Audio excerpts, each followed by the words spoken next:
Indian economic updates.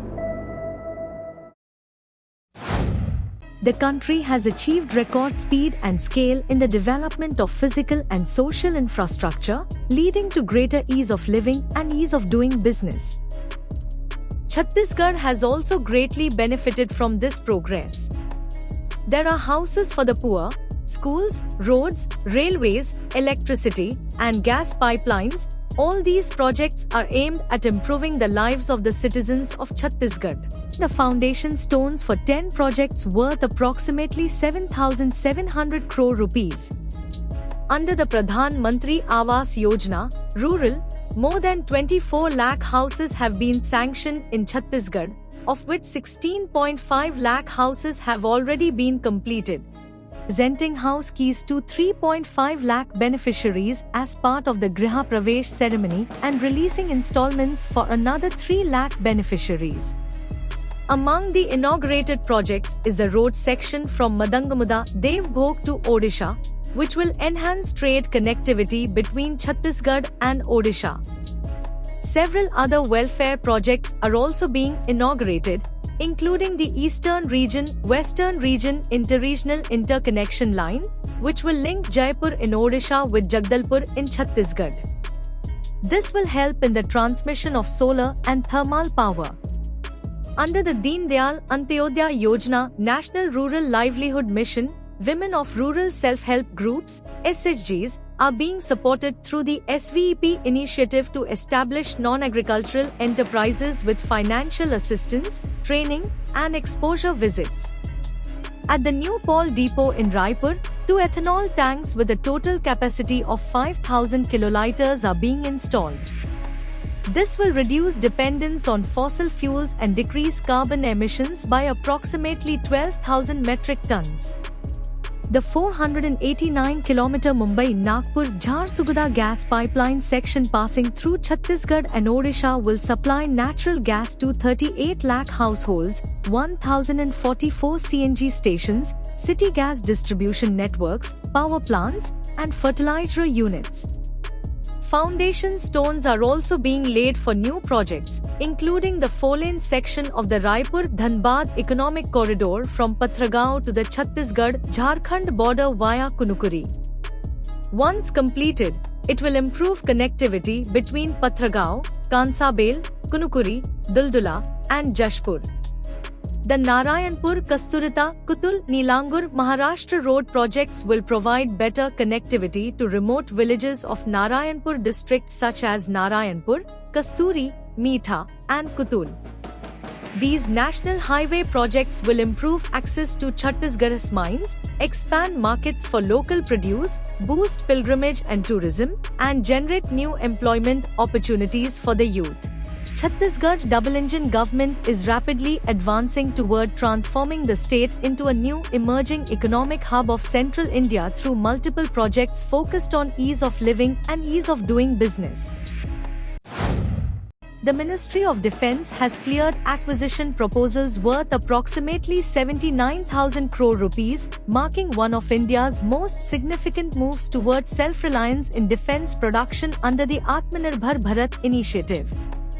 The approval, granted by the Defence Acquisition Council chaired by Defence Minister Rajnath Singh, encompasses critical procurements for the Army, Navy, and Air Force, emphasizing indigenous design, advanced technology integration, and greater participation of the domestic defence industry. This strategic decision not only enhances India's operational readiness but also strengthens its long-term goal of becoming a global hub for defence manufacturing. The approval also focuses on strengthening India's naval power through indigenous warship construction, with the Defence Acquisition Council giving the go-ahead for 4 large landing platform docks, advanced amphibious warfare vessels to be built entirely in India. These ships, expected to be developed by domestic shipyards such as Larsen and Toubro, Mazago Dock Shipbuilders, and Cochin Shipyard in collaboration with experienced foreign partners, will significantly enhance the Navy's ability to conduct joint amphibious operations alongside the Army and Air Force. Once completed, the landing platform docks will rank among the largest indigenously produced warships, second only to the INS Vikrant, representing a major leap forward in India's maritime strength, shipbuilding expertise, and defense self-reliance. To further strengthen the Indian Navy's combat edge, the Defence Acquisition Council has approved the procurement of advanced weapon and sensor systems, including a 30mm naval surface gun, advanced lightweight torpedoes, electro-optical infrared search and track systems, and smart ammunition for the Navy's 76mm super rapid gun mounts. These cutting-edge technologies will significantly enhance the Navy's surveillance, precision engagement, and anti-submarine warfare capabilities, ensuring superior performance in coastal defense, maritime patrols, and humanitarian or disaster relief missions. This modernization initiative not only boosts the Navy's operational versatility but also reinforces India's commitment to maintaining a technologically advanced and self-reliant maritime force. To enhance the Indian Army's missile and mobility capabilities, the Defence Acquisition Council has accorded acceptance of necessity for the procurement of the NAG missile system Mk2, ground-based mobile electronic intelligence systems, and high-mobility vehicles. The upgraded NAG Mk2 system will significantly strengthen the Army's capacity to neutralize enemy armor, bunkers, and fortified positions, while the ground-based mobile electronic intelligence systems will boost battlefield awareness by providing real-time electronic intelligence and surveillance data essential for network-centric warfare. Additionally, the induction of high-mobility vehicles will improve logistical mobility and ensure faster deployment of troops and equipment across varied terrains, collectively enhancing the Army's combat effectiveness and operational flexibility. To advance its next-generation drone warfare capabilities, the Indian Air Force will induct the Collaborative Long-Range Target Saturation Destruction System, a highly sophisticated unmanned aerial platform designed for autonomous takeoff, navigation, target acquisition, and payload delivery. Developed to operate seamlessly alongside manned fighter aircraft, this system marks a significant leap toward manned-unmanned teaming operations. By integrating AI-driven autonomy and precision targeting, the Collaborative Long-Range Target Saturation Destruction System will greatly enhance the Indian Air Force long-range strike, surveillance, and reconnaissance capabilities, allowing for deeper penetration in contested environments while minimizing pilot risk and maximizing mission effectiveness.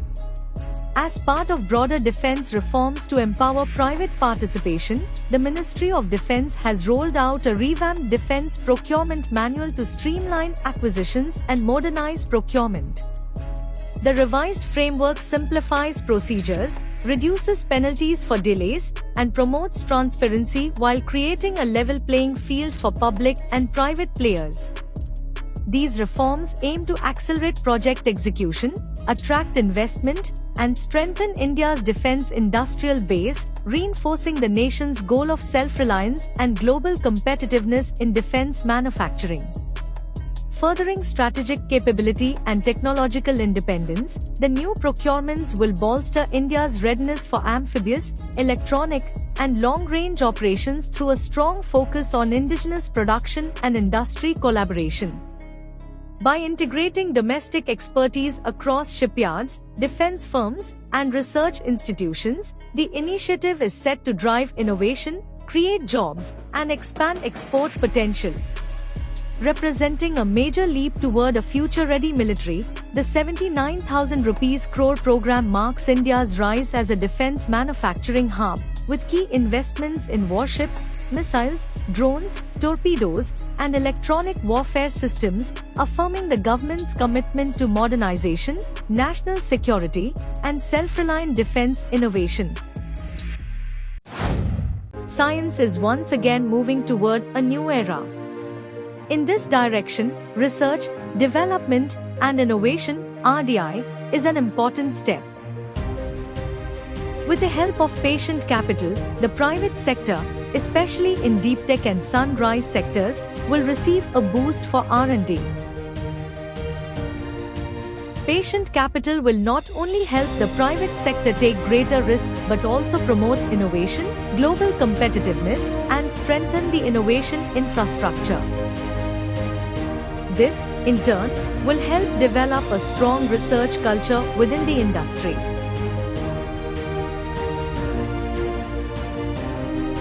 The scheme is based on two pillars. At the first level is a special purpose fund, and at the second level is a network of fund managers. The Department of Science and Technology (DST) is the nodal ministry responsible for the RDI fund. A corpus of 1 lakh rupees crore is an investment in India's golden future. The RDI scheme represents a new revolution, from science to innovation, innovation to development, and knowledge to progress, paving the way toward an Atmanirbhar Bharat, self-reliant India.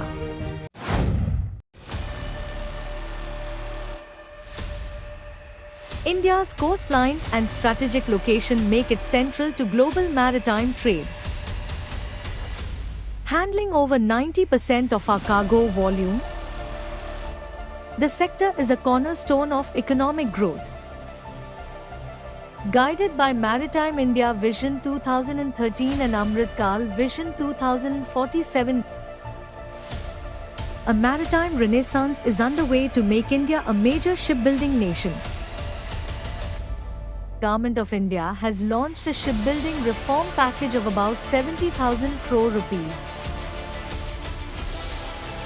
Financial support, long-term financing, infrastructure modernization, and policy reforms. These reforms are expected to unlock 4.5 million gross tonnage shipbuilding output per annum, attract 4.5 lakh crore rupees investment, and generate 3 million jobs, positioning India as a global shipbuilding powerhouse. Global confidence is surging, reflected in recent landmark partnerships. CMA CGM ordering vessels from Cochin Shipyard. HD, KESO, and Cochin launching ship block fabrication facility in Kochi. Cochin Shipyard and DP World developing offshore fabrication and ship repair clusters. Swan DHI and Samsung Heavy Industries collaborating. Acquisition of Colombo Dockyard by Mazago Dock.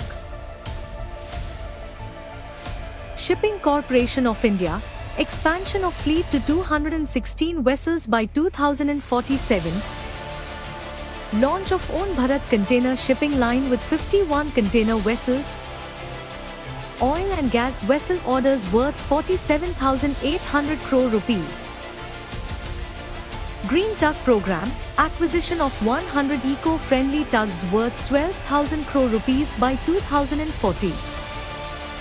Dredging Corporation of India, acquisition of 11 dredgers. That is a total acquisition of 437 vessels, boosting the domestic shipping and shipbuilding ecosystem. India is entering a new era of maritime self-reliance and global leaders. This is Maritime Amrit Kal, India's global maritime future.